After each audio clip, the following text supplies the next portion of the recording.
Next on Worcester News Tonight, Worcester police investigate a shooting that sent 2 people to the hospital in the city. Plus, cracking down on distracted driving. A look at what's being done this month to get drivers to hang up their phones while on the road. Good evening and thanks for joining us. I'm Andy Madison. We begin tonight in the city where police are asking for help finding out who shot 2 people outside a barber shop earlier today. This was the scene on Hamilton Street around 3:30. Now, police say they followed a car that left the scene after the shooting happened. The car was going very fast because it was taking one of the victims who had been shot to the hospital. A 24-year-old victim was shot once. The other man shot, a 27-year-old, was taken to emergency surgery and is listed as critical but stable condition. Now, police say they don't have much information because one of the victims and the 3 men who took him to the hospital aren't cooperating. We're trying to determine what circumstances led up to the shooting. We're trying to identify the shooter or shooters. We're not sure what we have yet at this time. Heard about 5-6 pops, like firecrackers almost, and pokes my head around the corner and was just in time to see somebody kind of fall to the ground, crumple, and roll around a little bit. People were running away. People looked like they were hopping on motorcycles and driving away, and then people started coming back to check on the guy that was not moving on the ground anymore. 2 men that were shot are expected to survive. Anyone with any information is urged to call the Worcester Police Department. The Grafton community is pitching in to help the family of a woman who was found dead in her home earlier this week. The Grafton Police Association have set up a fund for 5-year-old Sophia Sugarman. She's the daughter of Kelly Sugarman. The girl was found wandering a busy street earlier this week and told authorities her mom was sleeping. People can make a donation to the Grafton Police Association. Just make note it's for the Sophia Sugarman Fund.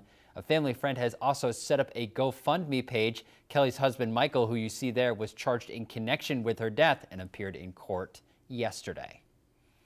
A Sutton woman accused of running over one woman and hitting another with her car will spend the weekend behind bars. Stacey Piercy appeared in court for a second straight day, this time before a judge. She's being held on $100,000 bail. Authorities say the woman who was run over is in intensive care at UMass Memorial Medical Center.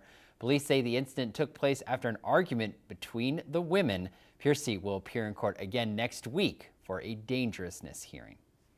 All this month, drivers across Massachusetts are being urged to keep their eyes on the road. April is National Distracted Driving Awareness Month, and police departments, phone companies, and legislators are pitching in to make sure people aren't on their phones when they're in the driver's seat. It can have deadly consequences. One of my friends is getting, died from texting and driving, so I'd rather, for everybody to be safe. In Massachusetts, texting while driving is illegal, and this month, police departments are on the lookout for it. State lawmakers are also looking at more legislation against distracted driving and those who also aren't paying attention when crossing the street. Both of whom may be using iPhones or listening to music on their headphones, and it is causing unnecessary fatalities. And we're going to explore how you might bring the whole community together on this issue. It's not just texting. Using the phone for social media is another element of distracted driving, which is why AT&T has an app to cut down on those distractions. You'll be able to access, your GPS, your music, and 5 emergency contacts. But realistically, it's eliminating the actual use of the cell phone while driving. Another way to keep drivers focused behind the wheel and cut down on tragic stories like this one. They were texting one of my other friends to meet up, and I guess he wasn't looking and he crashed. So it's sad. It's just more safer that if you just don't text and drive. 3 employees at Wyman-Gordon in Grafton are charged with unlawful wiretap. More than a year ago, they are alleged to have set up a hidden camera with audio inside the workplace. They faced a judge Friday in Westboro District Court. The hidden camera was allegedly installed to catch former employee Mark Ferguson sleeping on the job. He was fired last April. He claims he noticed the hidden camera before he was terminated and claims the 3 employees set up the camera and he heard audio of them discussing where to place it. He brought the video evidence, which you see there, to the Grafton police, who then launched an investigation. He says he is very happy to see that justice is being served. Moving forward, they pleaded not guilty. There's no defense for this crime. They knew what they were doing. I was running for union president. They knew that. They targeted me. They targeted me with audio, clearly illegal in the state of Massachusetts. Matthew Domenico, Brian Gaudet, and Eric Smith were released on their personal recognizance. They're due back in court May 24th. Worcester's new hockey team, the Railers, may have found a new home in the Canal District. A rink will be built which will not only benefit the team, but also the community. Our Olivia Lemon has the details on what's to come. For almost 10 years, this building in Worcester's Canal District has been vacant. Now, 2 hockey rinks are set to take its place. The key foundation of this is access, right? That's really why we did this. We want to have access for anybody in Worcester that wants to use this for a reason. The $14 million project is the joint effort between Worcester Railers owner Cliff Rucker and Marathon Sports Group. Friday, they met with city leaders and the Worcester Business Development Corporation to look over design plans. The WBDC is demolishing the contaminated building on Winter Street. If you go there now and see what's there now, it's a dilapidated, dangerous, run-down, contaminated piece of property. And so we're making a significant investment to clean it up and put something that we hope will bring benefit to not just us, but the whole community. Rucker says the rinks will be used for practice by the Railers, as well as youth hockey groups, colleges, and open skate sessions. Many of our folks and young people are going to other communities because we didn't have the facilities here. Mullen Sawyer says the proposed rink, which includes restaurant and retail space, will bring more jobs and people to the district and entire city. It just has tremendous momentum, tremendous opportunity, and now we're just going to get everyone on the same page about the design elements. Rucker says a 50-year land lease has been signed. He says he's committed to making the building fit well into the community. We would hope that the rink will, facilitate further growth. It's going to bring a lot of people to the area, so we're committed to making it fit.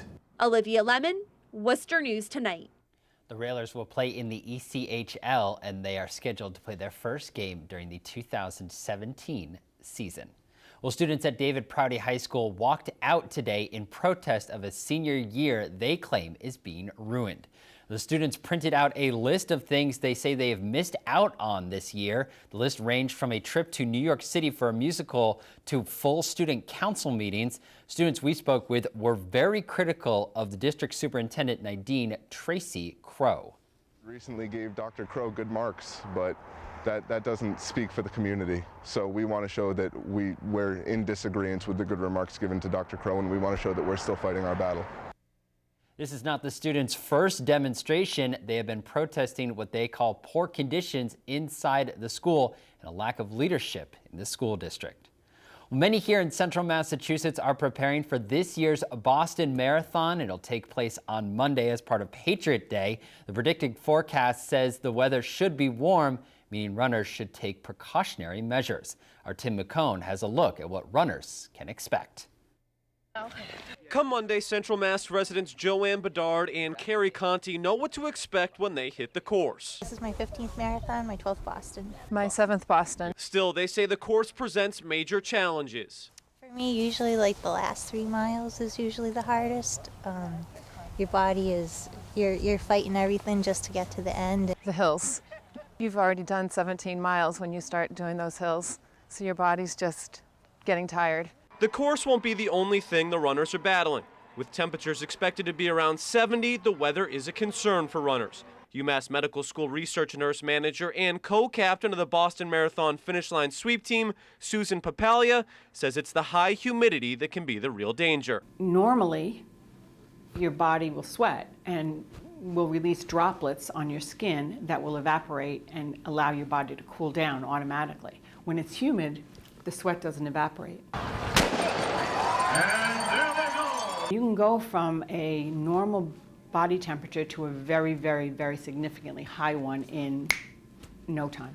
This will be Papalia's 9th marathon. She says the best example of the damage weather can do to runners was back in 2012, when high humidity and temperatures that reached the high 80s wreaked havoc on marathoners. We saw about 1,200 extra runners that we treated in the medical tent for dehydration and hypothermia than any other year. Papalia says they can see anywhere between 2 and 3% of the runners participating. Still, she says there's nothing quite like Marathon Monday, and she isn't alone. It's my favorite day of the year. It always has been and it always will be. It's my favorite day of the year. The whole day is just great. The crowds keep you going. It's just exciting. Tim McCone, Worcester News Tonight.